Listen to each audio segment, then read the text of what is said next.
per tahun.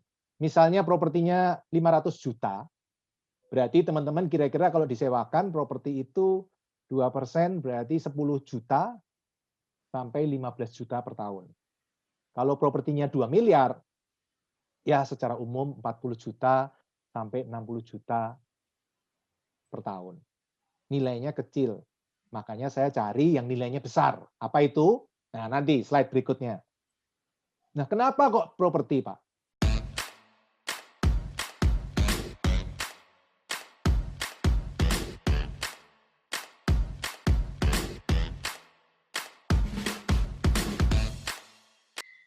Assalamualaikum warahmatullahi wabarakatuh. Om Swastiastu, Namo Buddhaya, salam kebajikan, salam rahayu. Bapak Ibu sekalian, kawan-kawan dari seluruh tanah air, selamat datang di webinar kali ini Inspirasi Keagama ke-13. Hari ini kita menghadirkan narasumber yang mempunyai pengalaman investasi di banyak minimarket waralaba dan properti. Sangat menarik sekali. Bahkan saya kelihatannya juga akan menyimak dengan kusuk Mas Hardi dan Mbak Ardiati.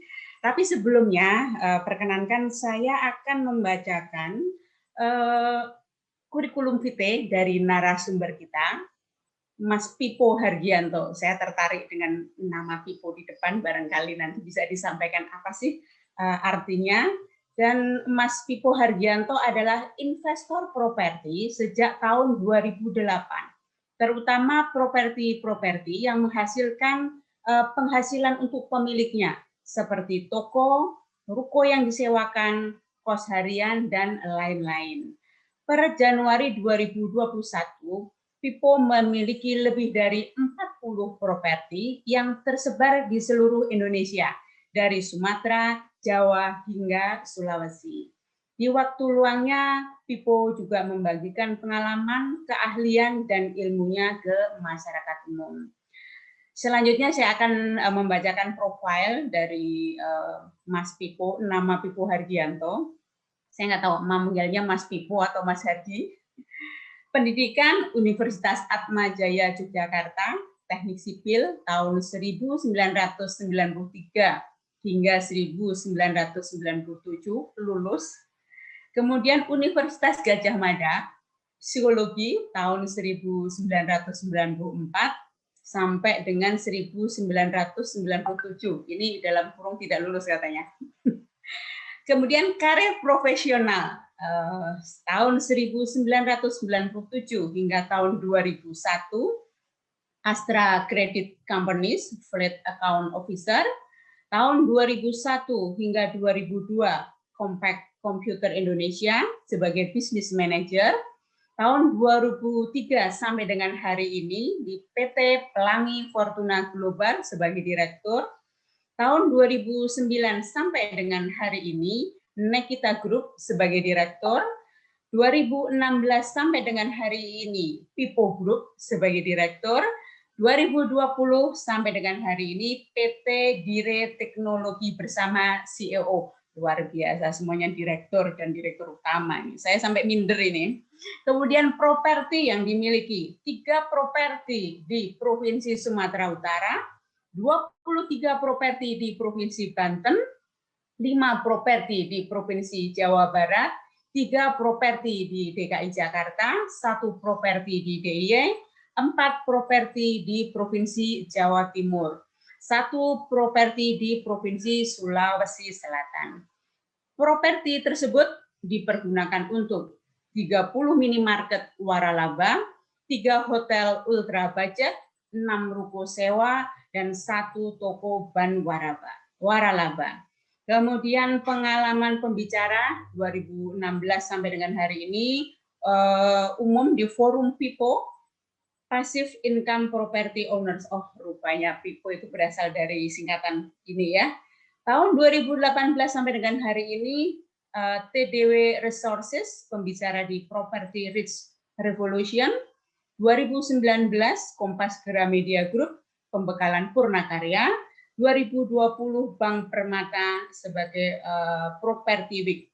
luar biasa. Kemudian ini ada catatan, ada mungkin moto, properti adalah angsa bertelur emas. Wah, ini nanti perlu banyak ditanyakan. Kenapa menyebutnya sebagai angsa yang bertelur emas?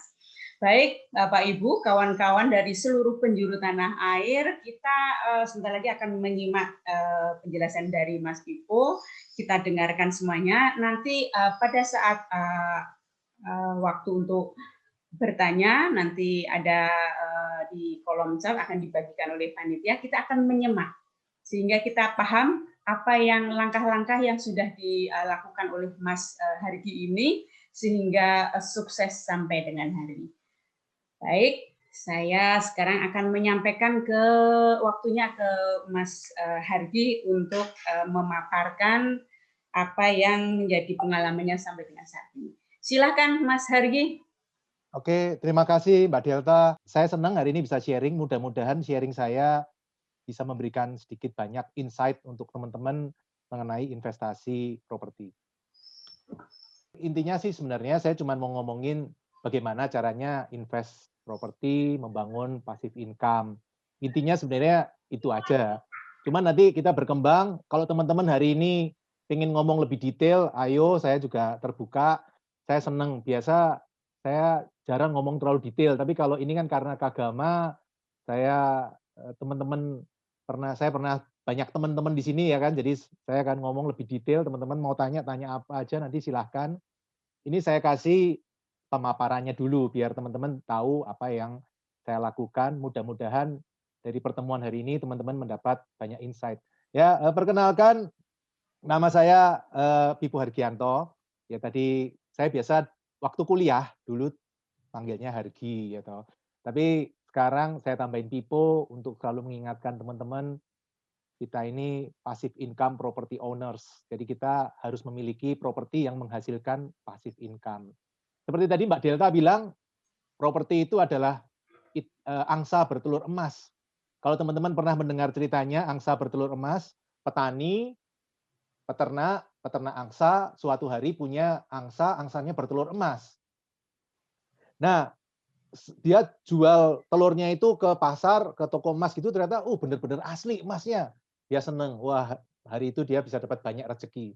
Besoknya bertelur emas lagi, wah dia jual lagi, ternyata benar emas asli, dapat duit lagi.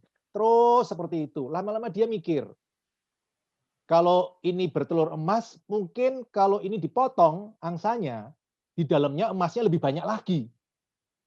Nah akhirnya dia potong, tapi ternyata di dalamnya tidak ada emasnya. Nah, dia malah kehilangan. Jadi properti itu seperti angsa bertelur emas. Propertinya jangan dijual. Tapi dia harus menghasilkan income bagi kita supaya kita punya banyak waktu dengan orang-orang yang kita cintai, kita bisa mengerjakan pekerjaan-pekerjaan yang kita sukai. Tapi kalau Pak, saya tetap mau kerja, Pak. Saya tuh seneng kerja. Ya nggak apa-apa juga. Tapi sekarang kerjanya karena seneng, bukan kerja karena duit. Oh saya kerja karena seneng, bosnya marah-marah. Oh nggak peduli saya kerja karena seneng. Saya seneng bidang ini, saya akan kerjakan terus. Jadi walaupun stres pun tetap senang dengan pekerjaannya. Nah, sehari-hari saya sekarang punya bisnis, tapi sebenarnya income terbesar saya dari properti saya. Kurang lebih mungkin 90% income saya dari properti. Tapi tetap bisnis tetap jalan terus karena ya senang aja. Lagian di rumah juga nganggur-nganggur gitu kan, jadi tetap punya bisnis. Nah, walaupun nggak lulus, tapi saya masih ingat nomor mahasiswa saya 3154 PS. Jadi psikologi nomornya masih jelas, kaosnya juga loh psikologi toh. Jadi benar-benar asli. Walaupun ini agak melenceng juga ya, ini anak psikologi kok jadi investor properti, nggak jadi psikolog malah jadi. Oke, tapi sebelumnya saya mulai, saya sharing dulu dan saya ingetin lagi teman-teman bahwa saya sharing tentang investasi properti. Semua pasti ada resikonya, semua investasi itu ada resiko. Nah, resikonya bisa berbeda-beda dan tidak ada jaminan investasi pasti untung. Enggak. Saya ngomong pahit-pahitan dulu, investasi belum tentu untung. Saya sendiri dari 30 minimarket saya yang rugi juga ada. Jadi tidak semuanya untung. Tapi secara umum bagus lah, dibanding deposito masih bagus properti dan minimarket ini. Jadi saya berharap teman-teman sebelum praktek, sebelum benar-benar terjun ya, mempertimbangkan dengan hati-hati, terukur sebelum investasi, dan harus siap mental maupun keuangan akan resiko yang akan dihadapi. Oke,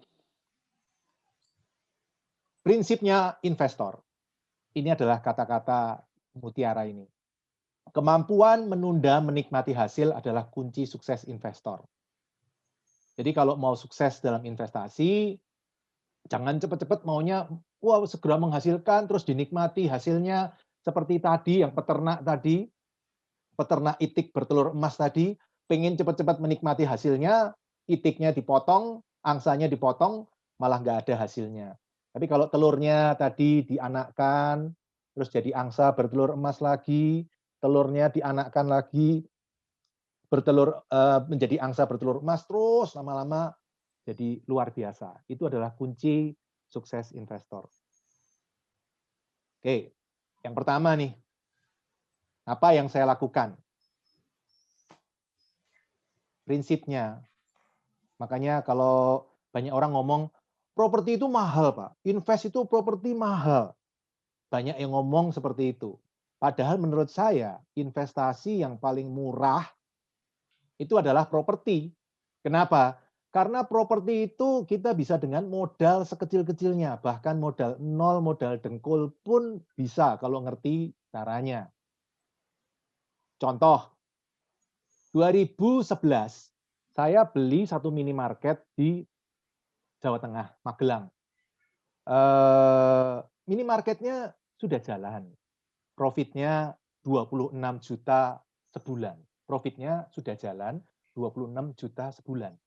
Minimarketnya umurnya udah 7 tahun atau berapa ya. Dari Akademi Militer ke selatan lagi ke arah Salaman ke Purworejo sana. Kurang lebih mungkin 5-10 kilo dari Akmil situ.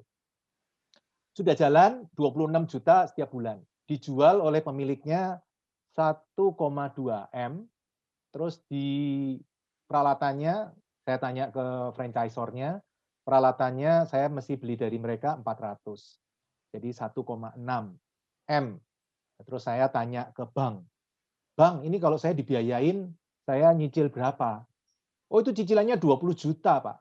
Terus saya mikir, DP-nya 0, cicilannya 20, tapi saya dapatnya 26. Oh, itu kan enak karo enak toh. Saya nggak butuh modal DP, saya juga nggak harus modal cicilan, karena cicilannya bisa ketutup dari properti itu. Nah, properti seperti itu yang selama ini saya cari dan jadi inceran saya. Saya menyebut properti-properti ini adalah properti-properti komodo. Kok bisa komodo, Pak?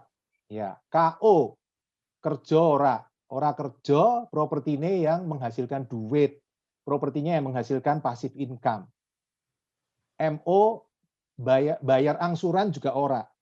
Jadi nggak bayar angsuran, propertinya sendiri itu yang menghasilkan duit buat membayar angsuran. Terakhir DO, DP ora. Jadi kalau DP juga enggak keluar DP, propertinya tersebut nilainya lebih daripada yang bisa dibiayai bank karena propertinya dijual murah di bawah harga pasar. Nah, kalau bisa komodo seperti ini, saya yakin saya bisa, teman-teman juga pasti bisa. Pak, tapi kan cari properti itu tidak mudah, Pak. Ya nanti kita bahas. Pelan-pelan. Ini konsep awalnya dulu. Jadi KO, MODO ini adalah bahasa Indonesianya kerja ogah, mengangsur juga ogah, DP juga ogah. Corone piye, kita nggak pakai DP, nggak ngangsur, nggak kerja, propertinya yang bekerja untuk kita. Prinsipnya, jangan kerja untuk properti, tapi propertinya yang harus kerja keras untuk kita, dia harus menghasilkan income. Nah, apa yang paling mahal di dunia? Paling mahal di dunia adalah ini. Waktu dengan orang-orang yang kita cintai. Waktu dengan orang-orang yang kita cintai itu tidak bisa dinilai dengan uang. Dan itu waktunya terbatas. Jadi kalau kita kerja karena uang, terus dari pagi, jam 5 pagi, pulang jam 10 malam setiap hari, Sabtu Minggu masih ngelembur-ngelembur. Oh, katanya kita bekerja untuk orang-orang yang kita cintai. Lah kok malah nggak pernah ketemu dengan orang-orang yang kita cintai. Nah, prinsipnya kita harus segera membangun passive income. Nanti setelah ini saya bahas passive income apa. Supaya kita punya banyak waktu dengan orang-orang yang kita cintai. Karena seperti yang tadi saya bilang, waktu dengan orang-orang yang kita cintai itu terbatas, dan itu akan menjadi warisan yang paling berharga untuk anak cucu kita. Waktu bahagia bersama mereka itu luar biasa, nilainya luar biasa. Itu akan menjadi warisan yang sangat berharga sekali. Nah, sekarang kita mulai bahas passive income. Ini yang paling saya sukai dari dulu, passive income. Nomor 1, passive income. Saya selalu ngomong, jangan bekerja untuk uang.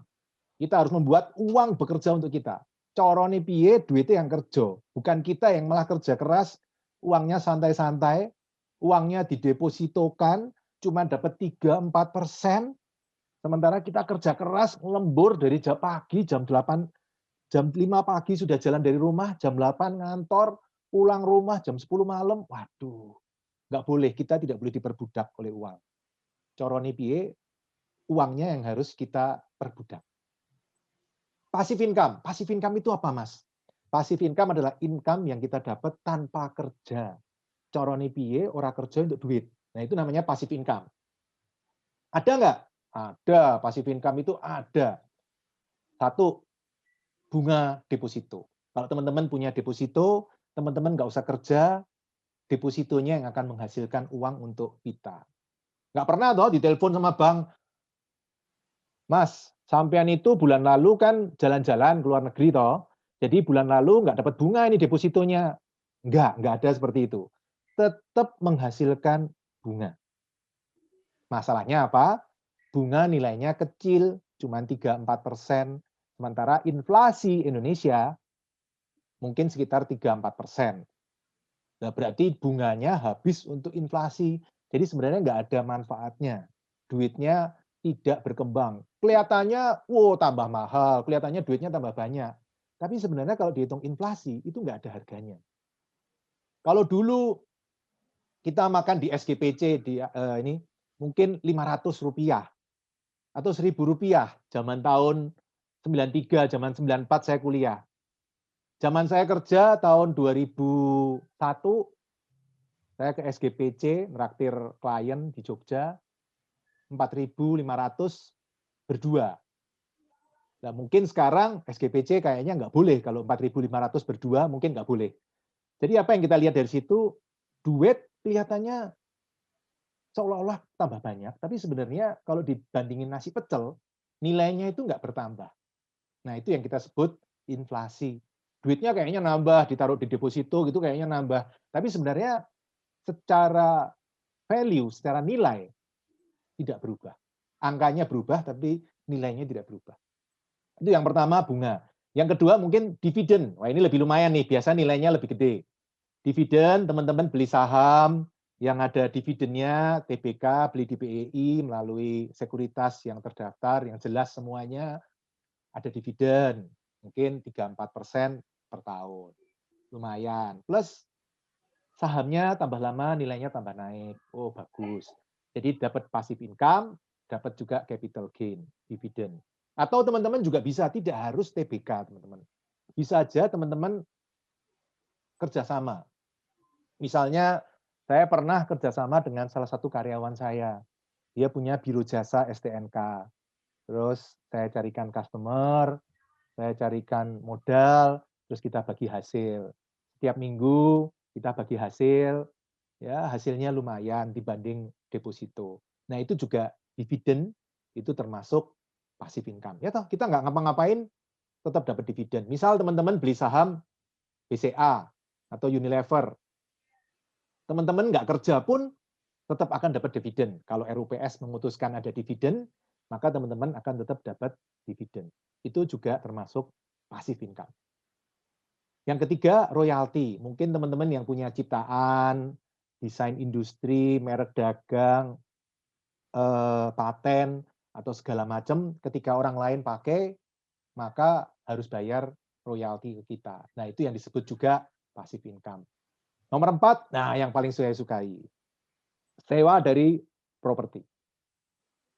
Secara umum, sewa dari properti, kalau teman-teman punya properti, kalau disewakan, itu kira-kira teman-teman dapat 2-3% dari harga properti itu per tahun.